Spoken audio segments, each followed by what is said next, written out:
अंतर्राष्ट्रीय साक्षरता दिवस के अवसर पर आज हमारे स्कूल में निबंध प्रतियोगिता का आयोजन कराया जा रहा है, जिसमें हमारे बच्चे भाग लिए हैं। इन्होंने निबंध अंतर्राष्ट्रीय साक्षरता पढ़ाई का महत्व इस टॉपिक पर ये बच्चे निबंध लिख रहे हैं।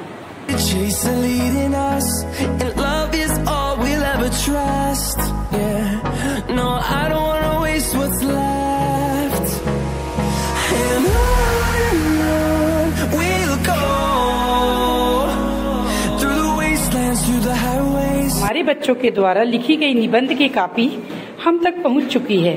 अब इन कॉपियों को जांचकर हम इसमें फर्स्ट, सेकंड, थर्ड निकालेंगे। देखते हैं हमारी कुछ बच्चियां क्या लिखती हैं। टिकेश्वरी लिखती हैं, आज हमारा देश कई अन्य देशों से की स्थिति में पीछे है, जिसका सबसे बड़ा कारण देश की साक्षरता दर का कम होना है। यहीं पर हम आगे बढ़ते हैं तो सुमन निर्मलकर लिखती हैं, साक्षरता का अर्थ अक्षर ज्ञान होना, दूसरे शब्दों में पढ़ने लिखने की क्षमता का होना ही साक्षरता है।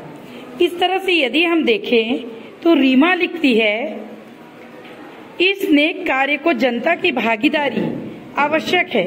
21वीं सदी में यदि भारत का हर नागरिक साक्षर हो जाए तो यह हमारी सबसे महान उपलब्धि होगी।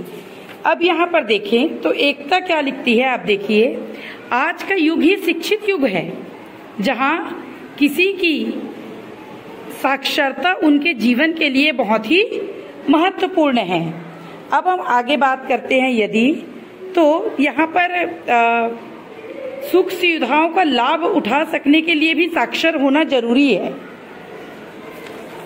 इसके बाद पुष्पांजलि यदु क्या बोलती है, देखते हैं, पढ़ने लिखने की योग्यता जबकि अक्षरों का ज्ञान न होना निरक्षरता कहलाता है। पुराना समय साधारण और सरल था, तब न तो जीवन इतना गतिशील था, न तो जीवन जीने के साधन इतने जटिल थे। जरूरत बहुत सीमित थी। अब इच्छाओं और आकांक्षाओं ने आकाश की सीमाओं को चुनौती दी है। ऐसे में व्यक्ति का पढ़ना लिखना बहुत जरूरी है। तो इस तरह से हमारे बच्चों ने बहुत अच्छे निबंध लिखे हैं। अब इन निबंध की हम जांच करते हैं कि हमारे किस बच्चों ने क्या निबंध लिखे हैं।